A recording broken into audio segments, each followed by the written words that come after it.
En un pequeño pueblo rodeado de montañas verdes y caminos polvorientos vivía Valeria Ríos, una mujer de 34 años que trabajaba como fotógrafa independiente. Su vida había sido, desde muy joven, una búsqueda constante de respuestas. Su madre murió cuando ella tenía 10 años, y su padre, un hombre silencioso y distante, jamás quiso hablar de lo ocurrido. La única explicación que le ofreció alguna vez fue: «Tu madre se fue en paz, eso es todo lo que debes saber».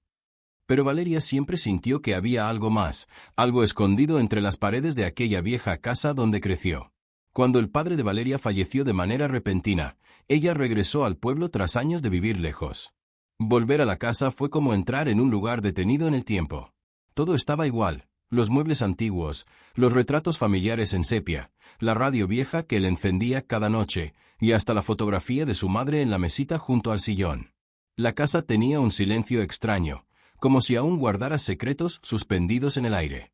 Y así lo descubrió Valeria cuando, al revisar las pertenencias de su padre en el desván, encontró una caja de madera cubierta de polvo.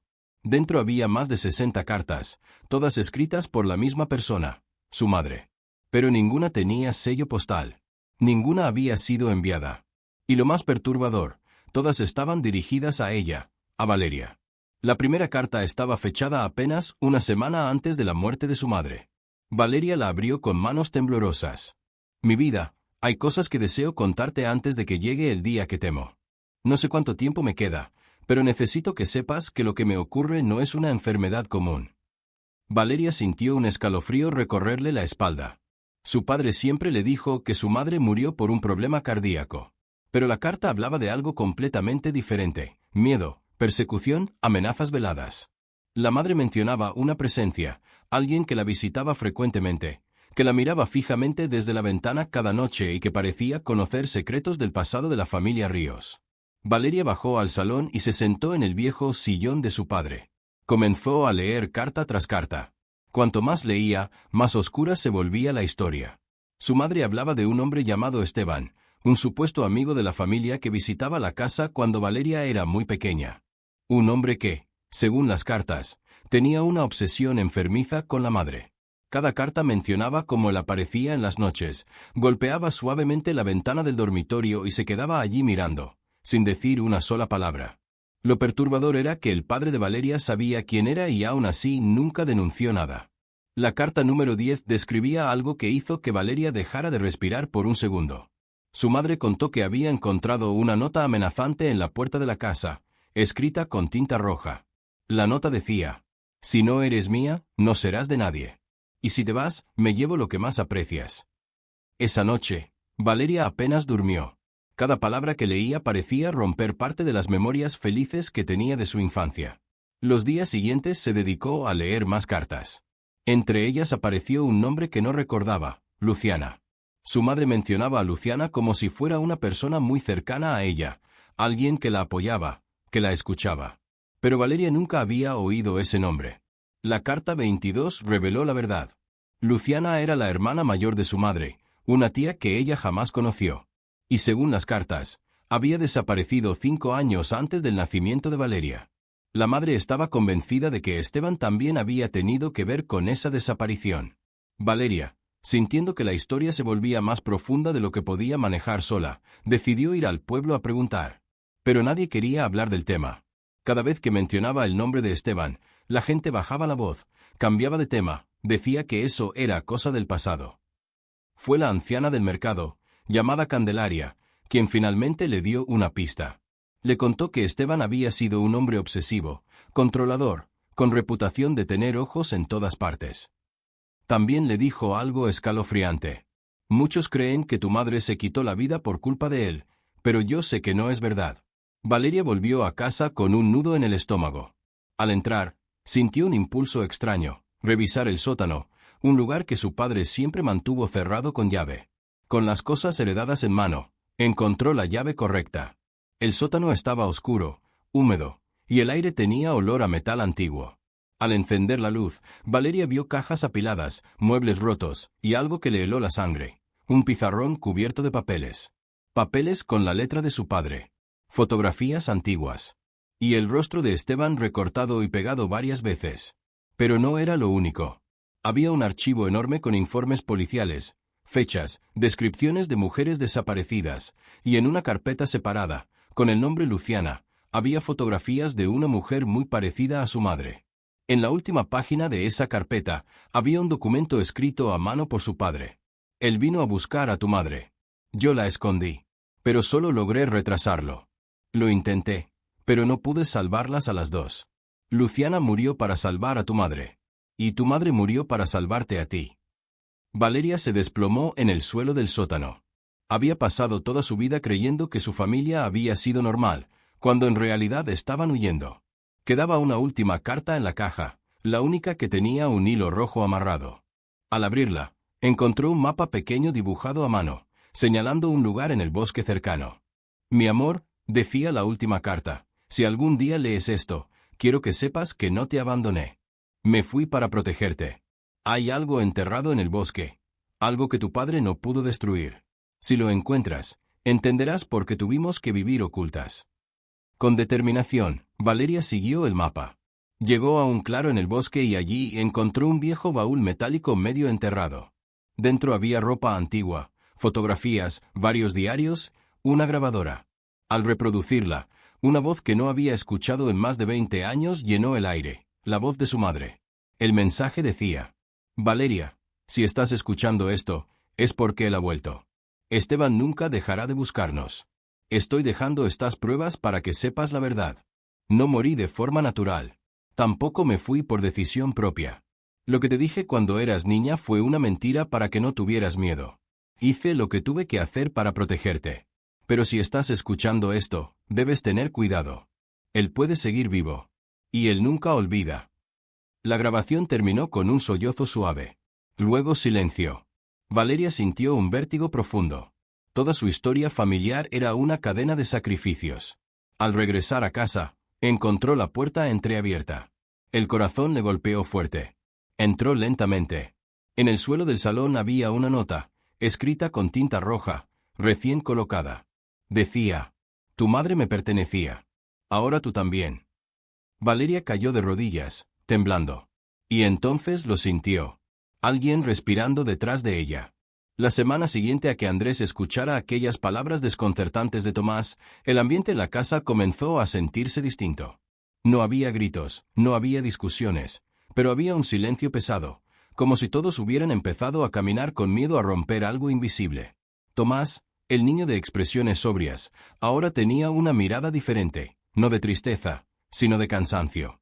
A los 8 años, parecía cargar con un secreto demasiado grande para un niño. Esa noche, mientras Andrés preparaba la cena, escuchó la voz suave de Tomás en la sala. ¿Puedo preguntarte algo?, dijo el niño, sin apartar la vista de un rompecabezas a medio armar. Andrés dejó la cocina y se sentó a su lado. Claro, hijo. Pregunta lo que quieras. El niño ensambló 2 piezas antes de hablar. Si alguien se porta bien, ¿por qué lo regañan igual? La pregunta era directa. Dolía. Y Andrés lo supo al instante. No era una pregunta filosófica. Era una pregunta vivida. ¿Quién te regaña aunque te portes bien?, preguntó Andrés con suavidad, cuidando no sonar alarmado. Tomás tardó varios segundos en responder. Cuando lo hizo, habló casi en un susurro. La abuela. Andrés sintió un nudo en el estómago. ¿Qué te dice?, preguntó, aunque intuía que quizá no estaba preparado para oírlo. Tomás bajó la mirada. Dice que decepciono. Que todo lo hago mal. Que no le sirvo a nadie. Excepto a ella. Andrés apretó los dientes. Aquello ya no era una simple frase suelta. Era un patrón. Un molde tóxico que Tomás estaba empezando a aceptar como una verdad. Esa noche, mientras el niño dormía, Andrés repasó palabras, imágenes y fragmentos de conversaciones que antes había dejado pasar. Recordó cómo Tomás se tensaba cuando su madre entraba en la habitación. Cómo se acercaba a él lentamente, como pidiendo permiso incluso para respirar.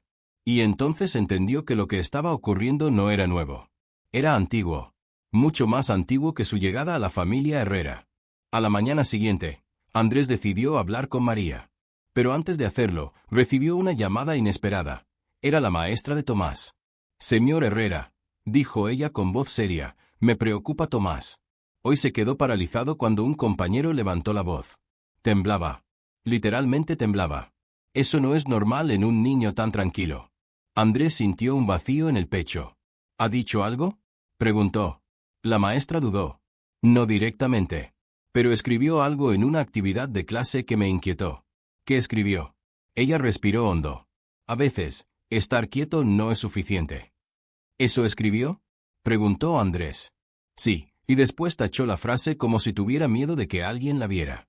Andrés colgó la llamada con la sensación de que algo profundo estaba saliendo a la luz, aunque él no estaba seguro de estar preparado para ver todo lo que había en la sombra. Esa tarde, al volver del colegio, Tomás fue directo al jardín. Andrés lo siguió. El niño estaba sentado bajo el viejo naranjo, arrancando pasto sin mirar lo que hacía. Tomás, dijo Andrés con suavidad, quiero que hablemos. El niño no levantó la cabeza. Si hablo, ella se enoja. ¿Tu abuela? Tomás asintió lentamente. Me dice que no te cuente nada porque tú no vas a entender. Que tú no eres de la familia. Que no tienes derecho. Andrés sintió un golpe en el corazón. No por la frase, sino porque, en la voz del niño, se escuchaba el miedo de repetirla. Tomás, yo siempre voy a estar aquí para escucharte, dijo Andrés, colocando su mano sobre el hombro pequeño del niño. No importa quién lo diga. Tienes derecho a hablar. A sentir. A decir cuando algo te duele.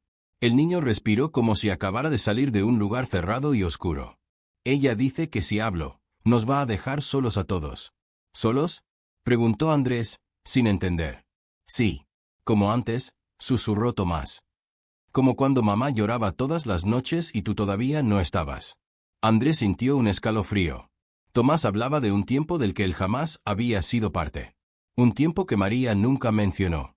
Un tiempo donde, aparentemente, la abuela controlaba más de lo que dejaba ver. Tomás, dijo Andrés, acercándose más, ¿qué pasó antes de que yo llegara? El niño se encogió de hombros. La abuela decía que mamá era débil. Que lo que yo hacía era culpa de ella. Que si yo lloraba, era porque mamá no servía para ser mamá. La voz del niño tembló. Un día, mamá dejó de dormir. Solo miraba por la ventana. Todo el día. Y la abuela decía que era culpa mía. Andrés sintió un golpe emocional. Un golpe profundo. Como si estuviera escuchando los fragmentos de un rompecabezas que jamás imaginó. ¿Y tú qué hacías, Tomás? La respuesta lo rompió por dentro. Yo me portaba perfecto, susurró el niño. Para que mamá no llorara más. Esa noche, cuando María llegó del trabajo, Andrés la sentó en la sala. Necesitamos hablar, dijo él, sin rodeos. María lo miró. Su expresión cambió. Algo en su mirada decía que llevaba años esperando que alguien se atreviera a abrir esa puerta. Andrés, sé lo que vas a decir, susurró ella. Tu madre, empezó él, conteniendo la rabia, está lastimando a Tomás emocionalmente. Está repitiendo cosas que... María cerró los ojos con dolor. Lo sé, dijo ella, casi sin voz. Andrés quedó en silencio. Aquella respuesta no era la que esperaba. ¿Lo sabes?, repitió, incrédulo. María asintió, y con lágrimas contenidas dijo. Mi madre siempre ha sido así. Conmigo. Con Tomás. Con todos. Yo, nunca supe cómo detenerla. Cada vez que lo intenté, las cosas empeoraron. Y Tomás. Tomás lo veía todo. Andrés sintió una mezcla de rabia, tristeza y una compasión profunda. María. Necesitamos hacer algo, dijo él firme. Tomás ya no puede vivir con ese miedo. Ella lo miró, finalmente enfrentando una realidad que había evitado durante años. Lo sé, susurró. Y quiero que me ayudes a hacerlo. Por primera vez, María no estaba sola. Por primera vez, alguien estaba dispuesto a romper el ciclo. Y en ese instante, Andrés supo que lo que venía no sería fácil. Pero sería necesario. Muy necesario. Si esta historia te dejó pensando, espera a ver lo que viene. Lo que está por descubrirse cambiará todo para la familia Herrera. Si quieres escuchar la tercera parte y no perderte el desenlace, suscríbete ahora mismo, activa la campana y acompáñame en el próximo episodio. Créeme, lo que viene será aún más intenso.